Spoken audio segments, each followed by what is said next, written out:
Press ਦੇ ਸਾਰੇ ਸਾਥੀਆਂ ਦਾ ਸੋਸ਼ਲ ਮੀਡੀਆ ਤੋਂ ਇਲੈਕਟ੍ਰੋਨਿਕ ਮੀਡੀਆ ਤੋਂ ਪ੍ਰਿੰਟ ਮੀਡੀਆ ਤੋਂ ਸਾਰਿਆਂ ਦਾ ਅੱਜ ਦੀ ਇਸ ਪ੍ਰੈਸ ਵਾਰਤਾ 'ਚ ਸਵਾਗਤ ਆ, ਵੈਲਕਮ ਆ। ਅੱਜ ਇੱਕ ਬਹੁਤ ਅਹਿਮ ਮੁੱਦੇ ਉੱਤੇ ਜੋ ਕਿ ਦੇਸ਼ ਦੀਆਂ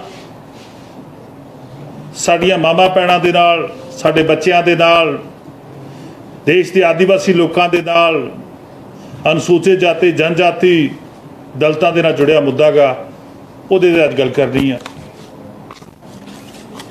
ਪਿਛਲੇ ਕਈ ਮਹੀਨਿਆਂ ਤੋਂ ਦੇਸ਼ ਦੇ ਅੰਦਰ ਜਿੱਥੇ ਜਿੱਥੇ ਭਾਰਤੀ ਜਨਤਾ ਪਾਰਟੀ ਦੀਆਂ ਸਰਕਾਰਾਂ ਨੇਗੀਆਂ, ਜਿਹੜੇ ਸੂਬਿਆਂ ਦੇ ਅੰਦਰ ਬੀਜੇਪੀ ਦੀਆਂ ਸਰਕਾਰਾਂ ਨੇਗੀਆਂ, ਭਾਰਤੀ ਜਨਤਾ ਪਾਰਟੀ ਦੀਆਂ ਸਰਕਾਰਾਂ ਨੇ, ਉੱਥੇ ਕਿਸ ਤਰ੍ਹਾਂ ਔਰਤਾਂ ਦੇ ਉੱਤੇ, ਬੱਚਿਆਂ ਦੇ ਉੱਤੇ, ਲੋਕਾਂ ਦੇ ਉੱਤੇ, ਦਲਿਤਾਂ ਦੇ ਉੱਤੇ ਅਤਿਆਚਾਰ ਹੋ ਰਹੇ ਨੇਗੇ। ਕਿਸ ਤਰ੍ਹਾਂ ਜਗਜਨਨੀ ਔਰਤ ਦੀ ਗੱਲ ਨੂੰ ਜਿਹੜਾ ਹੈਗਾ ਉਹ ਸੁਣਿਆ ਨਹੀਂ ਜਾ ਰਿਹਾ। ਕਿਸ ਤਰ੍ਹਾਂ ਬੱਚਿਆਂ ਦੀਆਂ ਚੀਕਾਂ ਮੋਦੀ ਸਾਹਿਬ ਨੂੰ ਸੁਣਾਈ ਨਹੀਂ ਦੇ ਰਹੀਆਂ, ਦੇਸ਼ ਦੇ ਪ੍ਰਧਾਨ ਮੰਤਰੀ ਸਾਹਿਬ ਨੂੰ ਸੁਣਾਈ ਨਹੀਂ ਦੇ ਰਹੀਆਂ। ਕਿਸ ਤਰ੍ਹਾਂ ਦੇਸ਼ ਦੇ ਪ੍ਰਧਾਨ ਮੰਤਰੀ ਸਾਹਿਬ ਲਗਭਗ ਪਿਛਲੇ 9 ਸਾਲਾਂ ਤੋਂ ਆਪਣੇ ਮਨ ਦੀ ਗੱਲ ਸੁਣਾ ਰਹੇ ਨੇ, ਮਨ ਕੀ ਬਾਤ ਦੀ ਗੱਲ ਕਰ ਰਹੇ ਨੇਗੇ, ਪਰ ਅੱਜ ਸਾਡੀਆਂ ਮਾਵਾਂ, ਸਾਡੀਆਂ ਭੈਣਾਂ, ਸਾਡੀਆਂ ਬੱਚੀਆਂ, ਛੋਟੀਆਂ ਬੱਚੇ, ਆਦੀਵਾਸੀ ਦਲਿਤ, ਦੇਸ਼ ਦਾ ਮੈਂ ਸਮਝਦਾ ਜਿਹੜਾ ਲਤਾੜਿਆ ਹੋਇਆ ਹਿੱਸਾ ਗਾ, ਜਿਹੜਾ ਪੀੜਤ ਹਿੱਸਾ ਗਾ, ਉਹਦੀ ਗੱਲ ਸੁਣਨ ਤੋਂ ਦੇਸ਼ ਦੇ ਪ੍ਰਧਾਨ ਮੰਤਰੀ ਸਾਹਿਬ ਭੱਜ ਰਹੇ ਨੇਗੇ। ਇੱਕ ਪਾਸੇ ਦੇਸ਼ ਦੇ ਕਈ ਹਿੱਸਿਆਂ ਦੇ ਅੰਦਰ ਅੱਗ ਲੱਗੀ ਹੋਈ ਆ ਔਰ ਦੇਸ਼ ਸੜ ਰਿਹਾ ਗਾ, ਔਰ ਪ੍ਰਧਾਨ ਮੰਤਰੀ ਸਾਹਿਬ ਚੁੱਪ ਨੇਗੇ।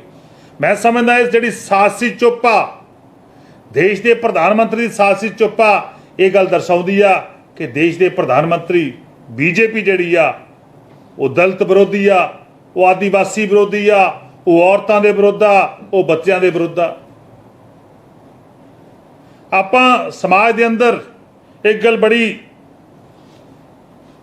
ਤਰੀਕੇ ਨਾਲ ਕਹੀ ਜਾਂਦੀ ਆ ਕਿ ਔਰਤ ਜਿਹੜੀ ਆ ਉਹ ਸੰਸਾਰ ਨੂੰ ਜਨਮ ਦਿੰਦੀ ਆ, ਲੋਕਾਂ ਨੂੰ ਜਨਮ ਦਿੰਦੀ ਆ, ਪਰ ਲੇਕਿਨ ਅੱਜ ਜਿਹੜੀ ਜਗਜਨਨੀ ਆ ਉਹਨੂੰ ਕਿੰਨਾ ਉਹਨੂੰ ਪੀੜਾ ਹੋ ਰਹੀ ਆ, ਕਿੰਨੀ ਦੁੱਖ ਹੋ ਰਹੀ ਆ, ਇਹ ਮੈਂ ਸਮਝਦਾ ਇੱਕ ਔਰਤ ਹੀ ਸਮਝ ਸਕਦੀ ਆ। 21ਵੀਂ ਸਦੀ ਆ, 21ਵੀਂ ਸਦੀ ਦਾ ਜ਼ਮਾਨਾ ਗਾ। 21ਵੀਂ ਸਦੀ ਦੇ ਅੰਦਰ ਮੈਂ ਸਮਝਦਾ ਅੱਜ ਭਾਰਤ ਨੂੰ ਦੇਸ਼ ਦੇ ਪ੍ਰਧਾਨ ਮੰਤਰੀ ਦੇ ਕਾਰਨ, ਬੀਜੇਪੀ ਦੇ ਕਾਰਨ ਪੂਰੀ ਦੁਨੀਆ ਦੇ ਅੰਦਰ ਸ਼ਰਮਸਾਰ ਹੋਣਾ ਪੈ ਰਿਹਾ ਗਾ। ਅੱਜ ਦੇਸ਼ ਦੇ ਅੰਦਰ ਕੀ ਮਾਹੌਲ ਆ ਪੂਰੀ ਦੁਨੀਆ ਦੇਖ ਰਹੀ ਆ।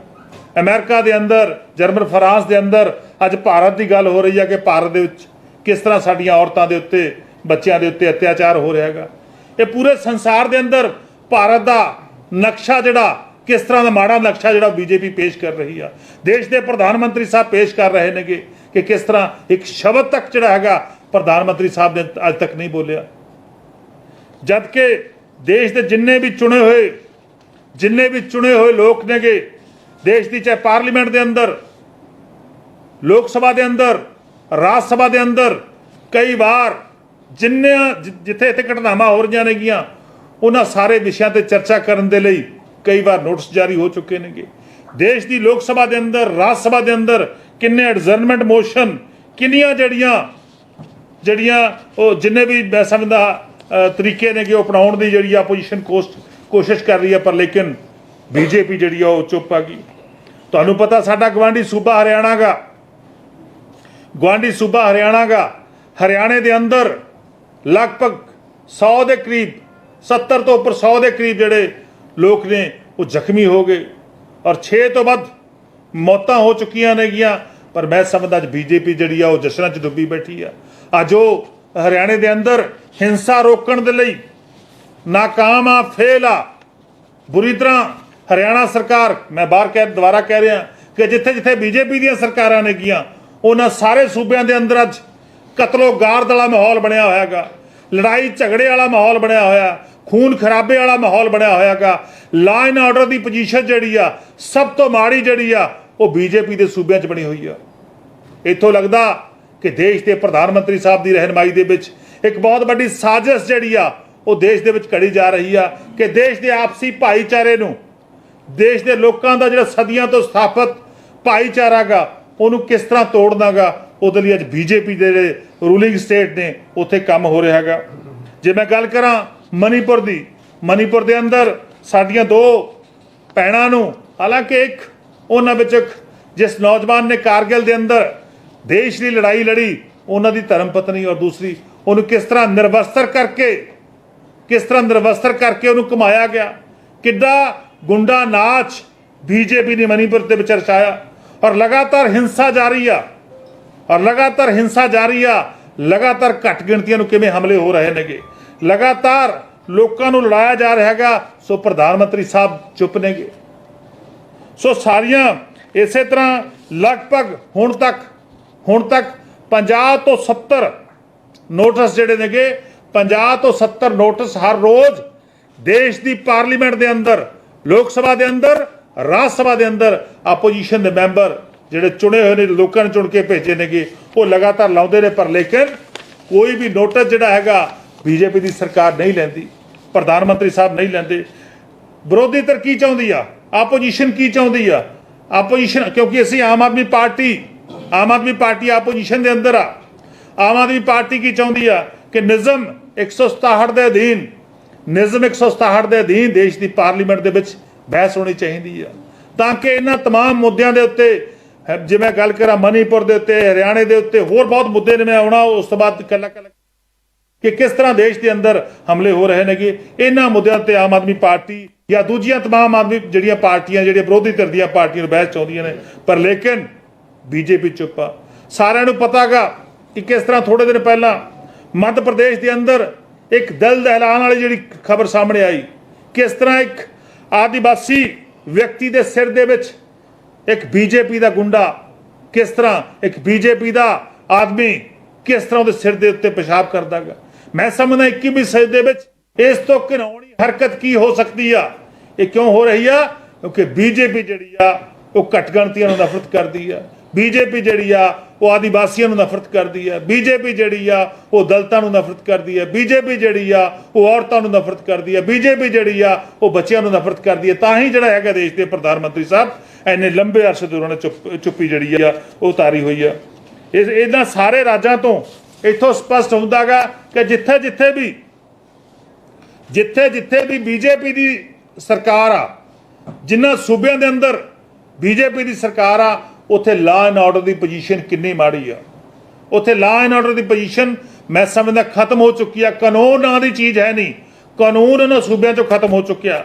जे आपां मणिपुर की पहले मैं दोबारा उत्थे आउणा, मणिपुर की गल करिए, मणिपुर दे विच 3 मई तो लगातार ये मसला चल रहा है। किस तरह लोगों के, गरीब लोगों के घर साड़े जा रहे हैं, किस तरह औरतों को निर्वस्त्र किया जा रहा, किस तरह बलात्कार दी अगजनी दी घटनावां हो रही नेगियां, पर लेकिन प्रधानमंत्री साहब चुप ने गए। राहत कैंप जिहड़े लगे हुए ने, मणिपुर के राहत कैंप लगे हुए ने, उत्थे उन्हां दी हालत जिहड़ी आ वो मैं समझदा बहुत ही बद तो बदतर आ गई। उत्थे भी जिहड़ा हैगा शोषण लगातार जारी आ। स्कूल एजुकेशन के अदारे जिहड़े ने मणिपुर के अंदर वो लगातार बंद रहे, और मैं समझदा बच्चों की पढ़ाई का हाल सब तो बुरा हाल हो रहा, क्योंकि जेकर बच्चे साल या 2 साल पढ़ाई तो बिना रह गए तो वो किस तरह देश के दूजे सूबे के नाल जिहड़ा हैगा रलणगे। इंटरनेट सेवावां लगभग 3 महीनों तो लगातार बंद ने गियां। सो मेरा कहण दा भाव आ बई ये जिहड़े घिनौणे हरकतां, घिनौणे कांड वो बीजेपी के सूबे हो रहे नेगे। 100 मणिपुर के अंदर 100 पर लोगों की मौत हो चुकी है, और 300 तो वध जिहड़े हैगे ने वो लोग जिहड़े जख्मी नेगे, और FIR तक नहीं दर्ज हो रही। साडी मानयोग अपैक्स कोर्ट, साडी सुप्रीम कोर्ट नूं दखल देना पै रहा, वो भी किहदे लई कि साडियां जिहड़ियां औरतां निर्वस्त्र करके जिहड़ियां घमाइयां नेगियां, वीडियो बना के वायरल कीती आ, उन्हां दे विच एक्शन लिया जाए। प्रधानमंत्री साहब फिर चुप ने गए। देश की सर्वोच्च अदालत नूं जिहड़ा हैगा आप एक्शन लेना पै रहा, पर लेकिन जिहड़ियां चुनी हुई सरकार आ, चाहे मणिपुर की सरकार आ, चाहे केंद्र की सरकार बीजेपी की सरकार आ, वो लगातार चुप आ। इस तरह जिवें पहला कहा कि मध्य प्रदेश की घटना और इस तो बिना उत्तर प्रदेश के अंदर लगातार जिहड़ा क्राइम आ वो लगातार बढ़ रहा है। हरियाणे के अंदर 7 मौतों का 6 मौतों का हो जाना, ये सारे वो अंकड़े ने जिथों स्पष्ट होंदा कि बीजेपी जिहड़ी आ इलैक्शन 2024 आ चुकिया है, वो नेड़े आके सूबे के अंदर ਵੱਖ-ਵੱਖ सूबे के अंदर एक जिहड़ा हैगा माहौल, जिहड़ा डर का माहौल, भय का माहौल और बर्बादी का माहौल, लोगों को डरा धमकाउण का माहौल जिहड़ा वो पैदा किया जा रहा। सो आम आदमी पार्टी मंग करती है कि देश के प्रधानमंत्री साहब अपनी साजिशी चुप तोड़न और देश की पार्लीमेंट के अंदर और देश की पार्लीमेंट तो बाहर आके बयान देन, और बयान दे के मैं समझदा और ये जिहड़ी हिंसा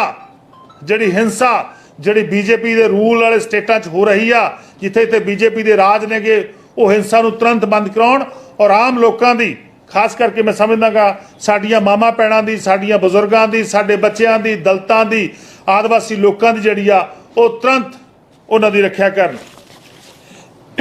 हाँ जी चीमा साहब, इत्थे जिहड़े भाजपा के आगू हैगे ने वो कहंदे ने कि अमित शाह उत्थे 3 दिन ला के आए ने, आप हर हालात का जायजा लैके आए ने। अमित शाह जी तो उत्थे जाके मणिपुर के अंदर जिथे जाके पिकनिक मना के आए ने गे,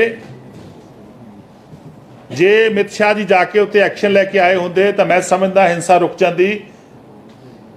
तो देश के होम मिनिस्टर साहब उत्थे जाके पिकनिक मना के आए ने गे, जे उत्थे कितों कोई एक्शन लिया हुंदा, कोई काम किया हुंदा तो मैं समझदा दोबारा उत्थे इस तरह की घटनावां ना वापरदियां।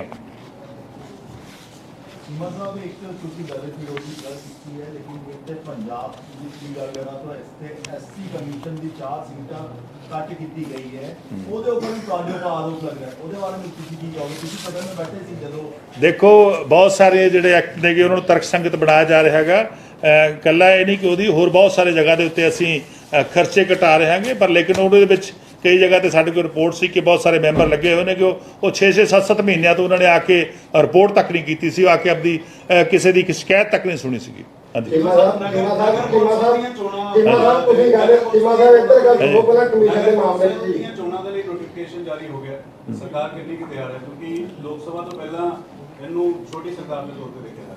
बिल्कुल, जिन्नियां भी चोणां जिहड़ियां साडियां मार्केट साडियां कमेटी दीयां चोणां, नगर पंचायतां दीयां चोणां जां म्यूनसिपल कमेटी दीयां चोणां जिहड़ियां पेंडिंग पईयां ने, बिल्कुल उन्हां दी तैयारी जिहड़ी आ वो डिपार्टमेंट ने कीती आ, समय सिर होणगियां और पार्टी ने अगे विचार करना कि सिंबल ते लड़नियां ने जां नहीं, ये पार्टी ने विचार करना कि, पर लेकिन सरकार जिहड़ी आ वो चोणां कराउण लई पूरी तरह तैयार आ जी। चीमा साहब 2 दिन पहला गवर्नर साहब ने एक चिट्ठी है जी दोबारा फिर मुख्यमंत्री साहब को लिखी है, दोनों पास से चिट्ठियों का जो आदान प्रदान चल रहा है।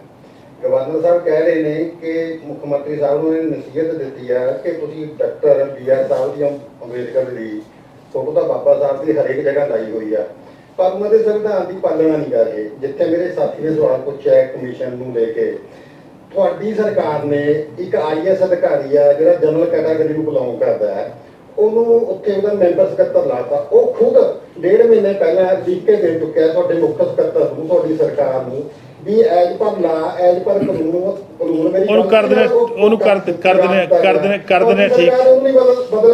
ਠੀਕ ਉਹਨੂੰ ਕਰ ਦਿੰਦੇ ਠੀਕ। ਦੂਜਾ ਰਹਿ ਗਿਆ ਗਵਰਨਰ ਸਾਹਿਬ ਦਾ।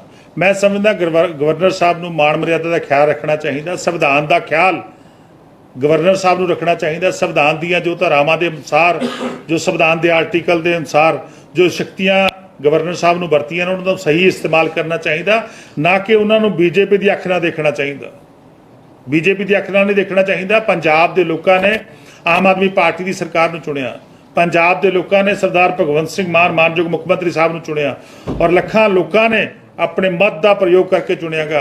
सो गवर्नर साहब मैं समझदा इस तरह चिट्ठियां भेजन तो गुरेज करना चाहिए, संविधान के मुताबिक काम करना चाहिए और विधान सभा का सैशन भी संविधान के मुताबिक होया सी और एक्ट भी जिहड़े नेगे वो संविधान के मुताबिक जो ताकतां चुने हुए नुमाइंदियां नूं मिलियां होंदियां ने उहदे मुताबिक होयागा।